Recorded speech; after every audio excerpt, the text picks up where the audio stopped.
Aleluya. Dice la palabra del Señor que con Cristo somos más que vencedores. Todo lo podemos en aquel que es nuestra fuerza. Bendito sea su nombre.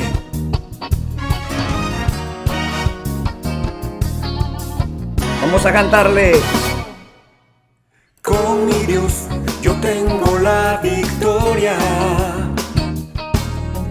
Con mi Dios ejércitos derribaré. Con mi Dios yo tengo la victoria. Con mi Dios ejércitos derribaré.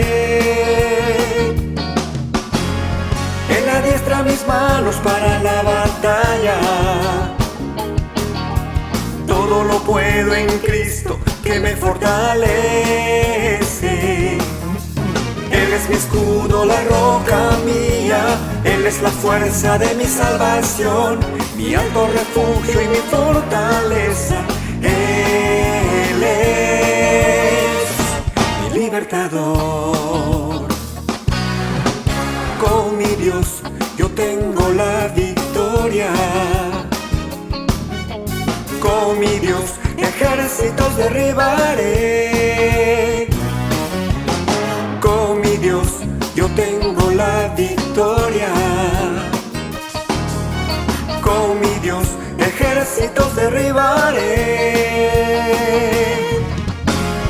Él adiestra mis manos para la batalla. Todo lo puedo en Cristo que me fortalece. Él es mi escudo, la roca mía.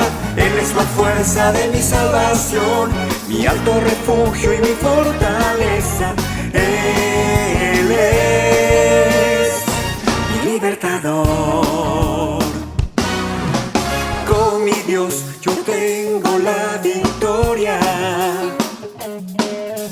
Con mi Dios ejércitos derribaré. Con mi Dios yo tengo la victoria. Con mi Dios ejércitos derribaré. Él adiestra mis manos para la batalla. Todo lo puedo en Cristo que me fortalece. Él es mi escudo, la roca mía. Él es la fuerza de mi salvación, mi alto refugio y mi fortaleza. Él es mi libertador. Él es mi libertador. Él es mi libertador.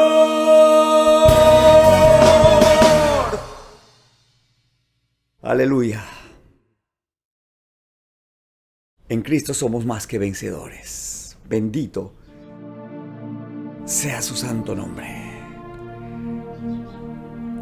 A Él le damos la gloria, la honra y el honor. Toda rodilla se dobla, de todos los que están en los cielos, en la tierra y debajo de la tierra. Y toda lengua confiesa que Jesucristo es el Rey de Reyes, el Señor de Señores.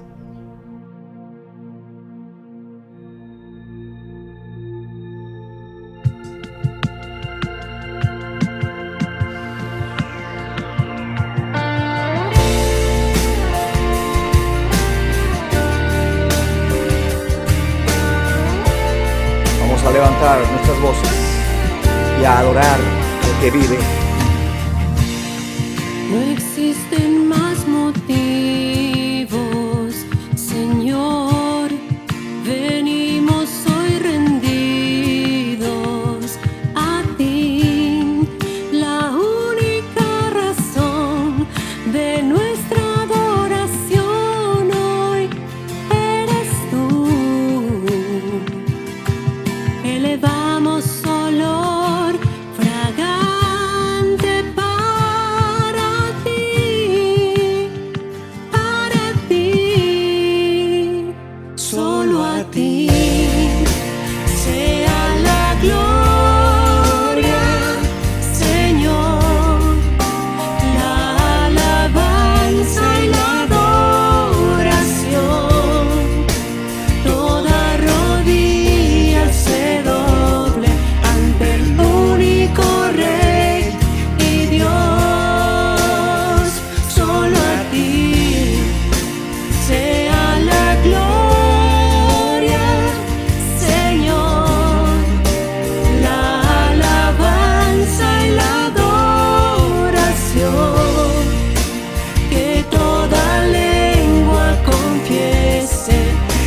Adoremos al que vive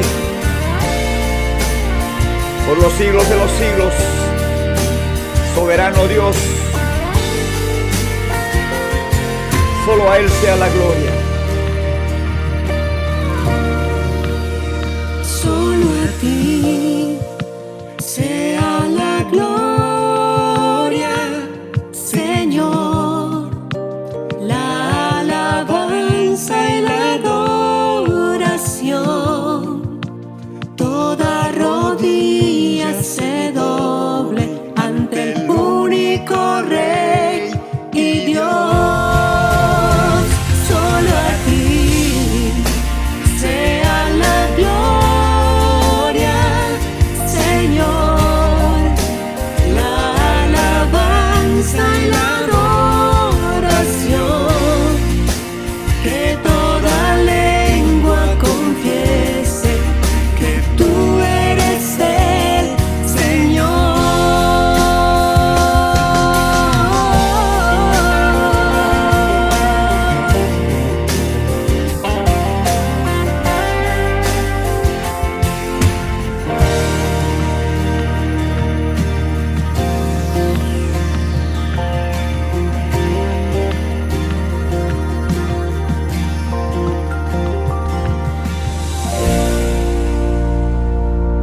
Aleluya. Gloria por siempre a nuestro buen Dios. Amén y amén.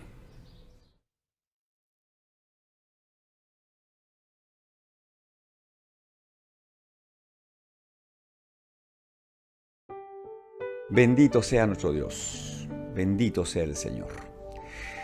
Mis queridos hermanos, mis queridas hermanas, mis estimados amigos, un buen día para todos. Dice la Escritura Sagrada en el Salmo 133, dice: miren cuán bueno y cuán delicioso es habitar los hermanos juntos y en armonía, porque allí envía a Jehová bendición y vida eterna.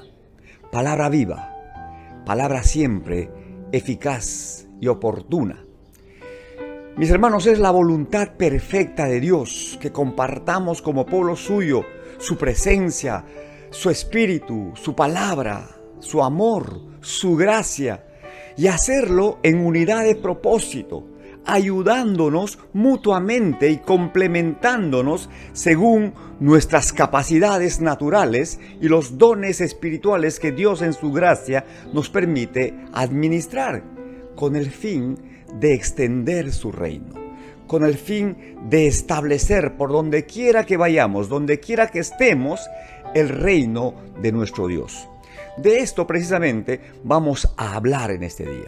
Así que continuamos con nuestro estudio del capítulo 12 de la carta del apóstol Pablo a los romanos. Hemos estudiado ya los primeros 15 versículos de este capítulo, que contiene la enseñanza práctica acerca de los deberes cristianos.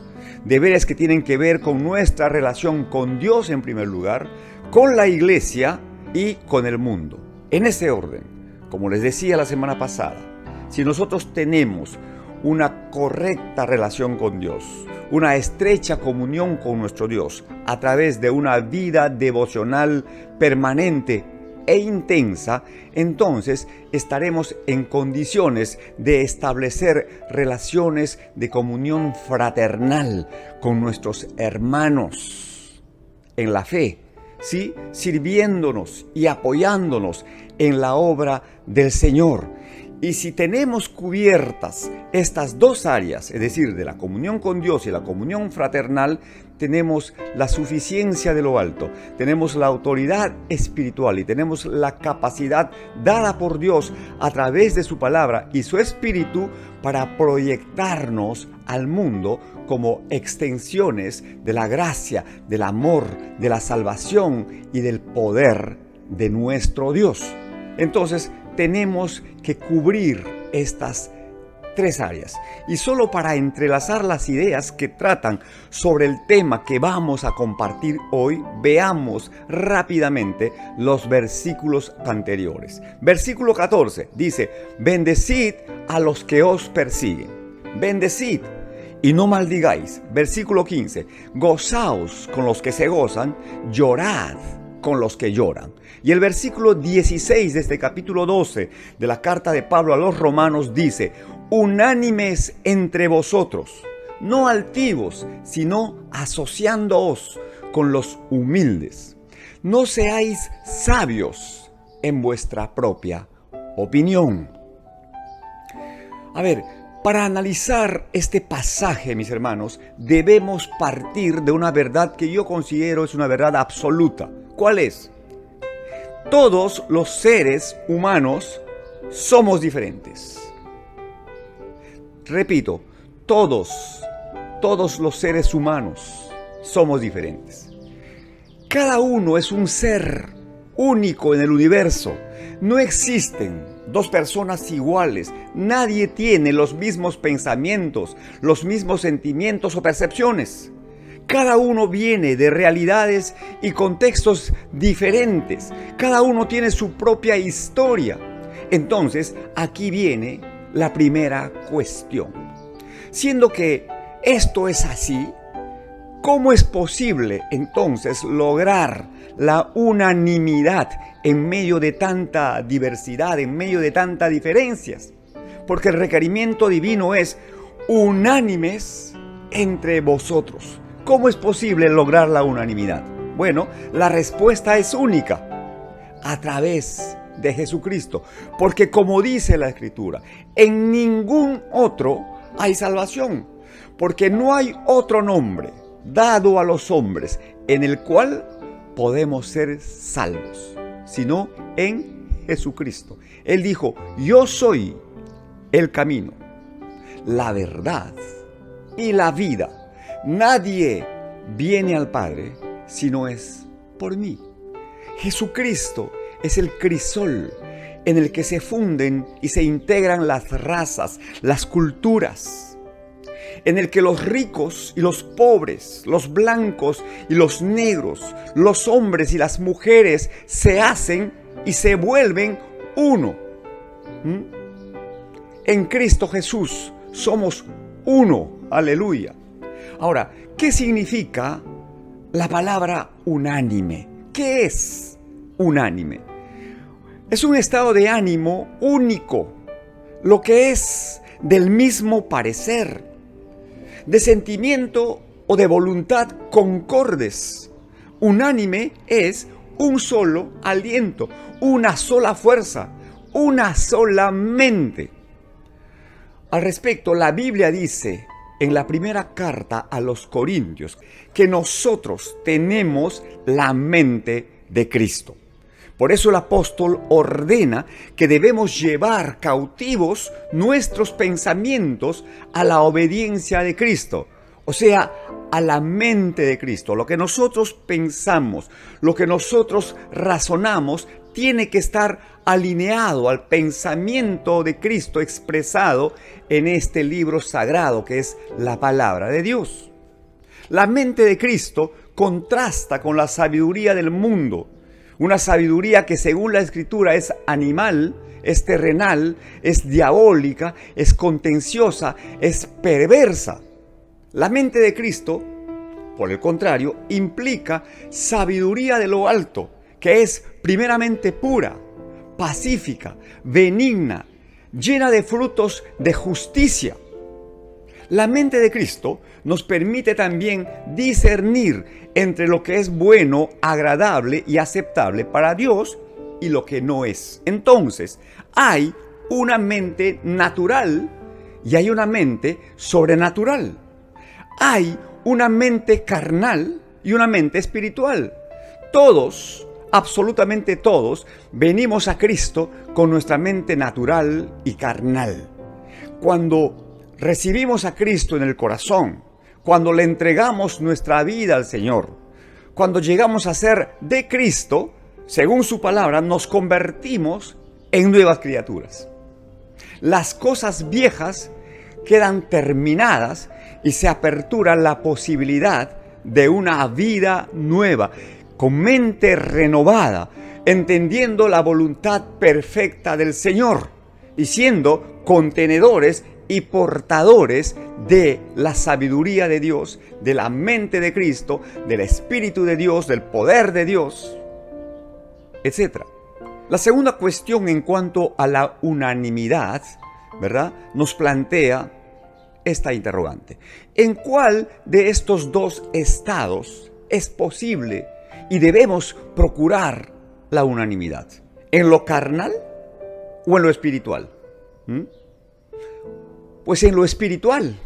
Porque miren, en lo natural, en lo carnal, todos tenemos ideas, pensamientos, opiniones, criterios, puntos de vista, pareceres, etc. Diferentes, completamente diferentes, que imposibilitan la unanimidad. Pero en lo espiritual sí es posible mantener una sola línea de pensamiento. Nos asiste un mismo espíritu que enciende una misma lámpara.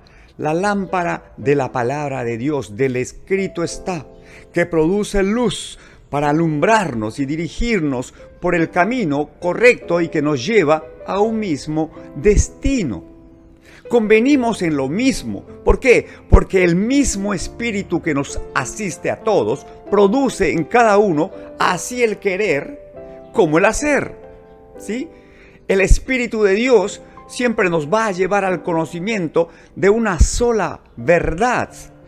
El Espíritu de Dios nos hace saber en nuestro fuero interior cuál es la voluntad perfecta y agradable de nuestro Dios. Y eso nos debe llevar a limar nuestras asperezas, a superar nuestras diferencias y de esta manera procurar la unanimidad. Asimismo, esta palabra de Dios es nuestra única regla de fe y de conducta, que a su vez es infalible e inerrante. El apóstol Pedro escribió en su primera carta universal lo siguiente: tenemos también la palabra profética más segura, a la cual hacéis bien en estar atentos, como una antorcha que alumbra en lugar oscuro hasta que el día esclarezca y el lucero de la mañana salga en vuestros corazones. Y en la segunda carta del apóstol Pablo a Timoteo, capítulo 3, versículos 16 al 17, dice: Toda la escritura es inspirada por Dios y es útil para enseñar, para redarguir, para corregir, para instruir en justicia, a fin de que el hombre de Dios sea perfecto, enteramente preparado para toda buena obra. Nos dice también el apóstol: procura con diligencia presentarte a Dios aprobado, como obrero que no tiene de qué avergonzarse, que usa y que traza bien esta palabra de verdad. Mis hermanos, en lo personal, pensemos como el salmista David. El salmista David escribió en el Salmo 19: ¿quién podrá entender sus propios errores? Líbrame, Señor, de los que me son ocultos. Preserva también a tu siervo de las soberbias, que no se enseñoreen de mí. Entonces seré íntegro y estaré libre de gran rebelión. Mis hermanos, esta sola palabra debe alumbrar nuestro entendimiento, nos debe marcar la pauta, debe ser la medida que debemos siempre tener en cuenta, la valla que debemos superar en nuestras relaciones interpersonales, en la interacción que tengamos con los demás, en todos los ámbitos de la vida. Yo siempre insisto en esta temática, mis hermanos, porque he encontrado pues que el meollo del asunto, que la causa primaria de todos los problemas que enfrentamos en el día a día empiezan en nuestras relaciones nucleares, digo yo, nuestras relaciones con las personas más cercanas a nosotros. Porque afuera nadie te conoce, o muy pocos te conocen, como sí te conocen los que viven contigo en la casa. Por eso es más fácil simular o disimular, pasar piola, como decimos, ¿no? Pero en la casa, hermano, con tu esposa, con tu esposo, con tus hijos o con tus padres, en fin, hay que ajustar estas conexiones básicas, fundamentales, primarias, porque estamos hablando de estar a la altura del requerimiento del Señor como hijos suyos, cumpliendo nuestros deberes cristianos, repito, pero empezando por el hogar, en la casa, en tu condición de esposo, mi hermano. Te lo digo por enésima vez, porque además es el requerimiento bíblico: ama a tu esposa, así como Cristo amó a la iglesia y se entregó a sí mismo por ella. Ama a tu pareja con un amor abnegado, sacrificado, misericordioso, servicial, un amor trascendente. Y en tu condición de esposa, igualmente respeta a tu marido y considera la autoridad delegada por Dios en su condición de cabeza de la relación. No te rebeles. Deja que Dios te guíe a través de tu esposo, a menos que éste sea pues un necio, a menos que este hombre no quiera saber nada con Dios, no quiera saber nada con Cristo, no quiera saber nada con la fe y con la palabra. Entonces, en ese caso, la Biblia tiene otros consejos, ¿ya? Otra dirección, pero no decidas según tu propio parecer o basándote en el consejo de tus amigas, de tus vecinas. No, si tú eres una mujer creyente, mayor razón pues tienes para buscar a Dios de todo tu corazón. Asimismo, en tu condición de hijo o de hija, obedece a tus padres, hónralos, porque esa es promesa segura de que te va a ir bien y serás de larga vida en la tierra. Pero también en tu condición de padre o de madre, no exasperes, no desalientes a tus hijos poniendo sobre sus hombros cargas que ni tú mismo puedes llevar.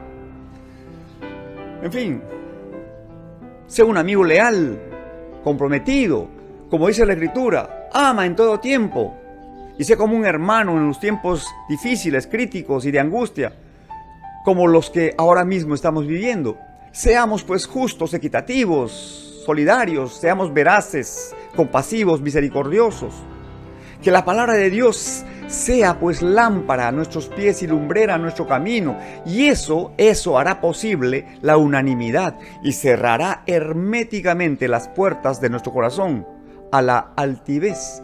Porque el versículo continúa diciendo, no altivos, porque dice, unánimes entre vosotros, no altivos.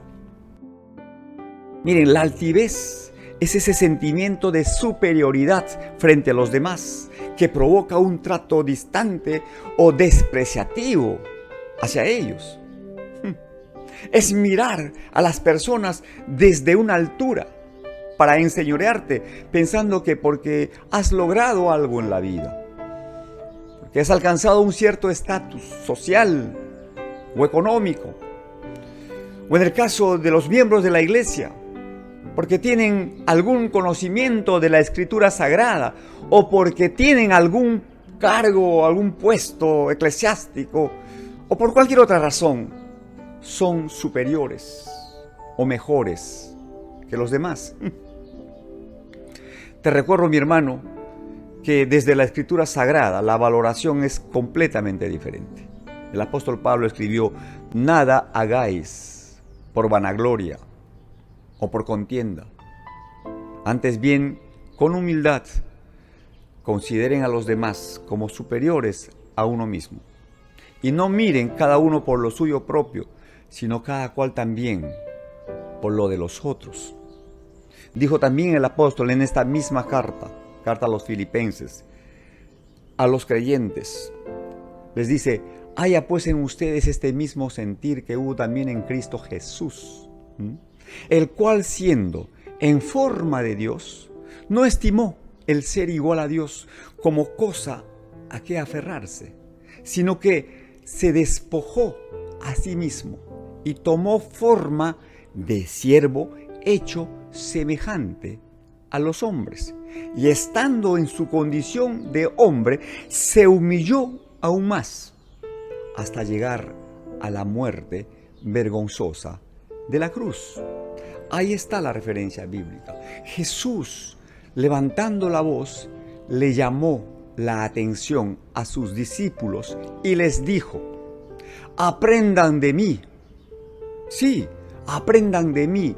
Yo soy manso y soy humilde de corazón. Ustedes saben que los gobernantes de las naciones se enseñorean de ellas y los que son grandes ejercen sobre ellas potestad. Entre ustedes no será así, sino que el que quiera hacerse grande entre ustedes, pues tendrá que ser el servidor. Y el que quiera ser el primero entre ustedes, pues tendrá que ser el siervo de los demás. Como el Hijo del Hombre, que no vino para ser servido, sino para servir y para dar su vida en rescate de muchos. Punto. Continúa el consejo de la palabra de Dios en este versículo 16. Primero dice: unánimes entre vosotros, no altivos, sino asociándoos con los humildes. Y esto, mis hermanos, nos tiene que llevar a revisar, a examinar la compañía que nos rodea, con quienes compartimos nuestro tiempo, nuestra vida, a quienes les abrimos nuestro corazón, con quienes nos asociamos, nos juntamos para hacer negocios, para hacer emprendimientos, entre otras cosas. Hermanos, cerciorémonos de que sean personas de fe, porque la Biblia dice: ¿podrán andar dos si no estuvieren de acuerdo? Por supuesto que no. Y este es un principio del reino, principio de la unidad y del acuerdo. Porque ¿qué compañerismo tiene pues la justicia con la injusticia? ¿Qué comunión hay entre la luz y las tinieblas? ¿O qué parte tiene el creyente con el incrédulo? Ninguna. Entonces tienes que marcar tus distancias saludables. Y el Señor te dice: apártate de esta gente y más bien asóciate con gente humilde. Mi gente, dice el Señor, sensibles, hombres y mujeres de fe, prudentes, desprendidos, temerosos de Dios. Hay que asociarnos con gente que sume a nuestra vida, gente que nos ayude a crecer, no gente que nos traiga abajo o gente que nos aplaste, ¿ya? Y por último, el versículo que estamos estudiando concluye diciendo: no seáis sabios en vuestra propia opinión. El apóstol Santiago pregunta en su carta universal: ¿quién es sabio y entendido entre ustedes? Pues muestre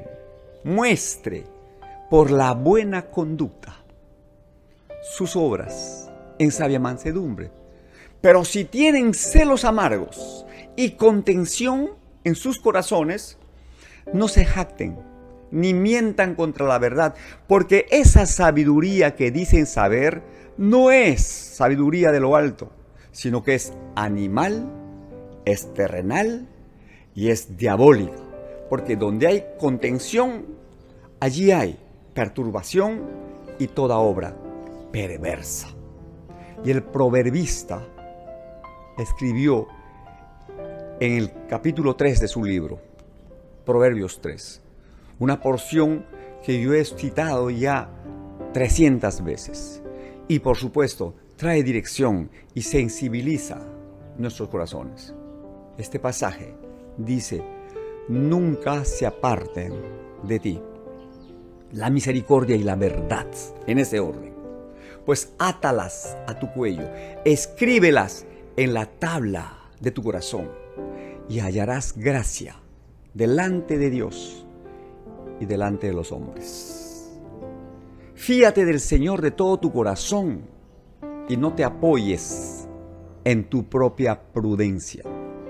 Reconócelo en todos tus caminos y Él enderezará todas tus veredas. No seas sabio en tu propia opinión. Teme al Señor y apártate del mal. Eso será medicina para tu cuerpo y será refrigerio para tus huesos, dice el Señor.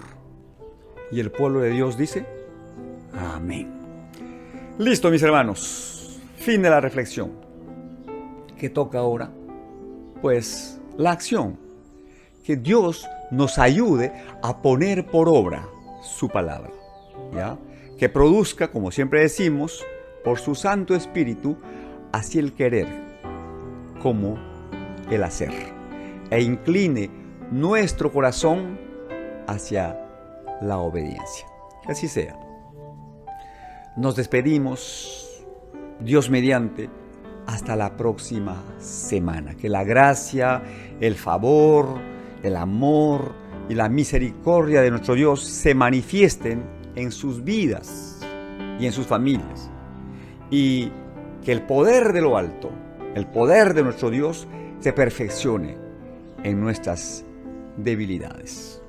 Les mando un abrazo fraterno de corazón a corazón, con mis mejores deseos de que Dios sea propicio a todas sus necesidades.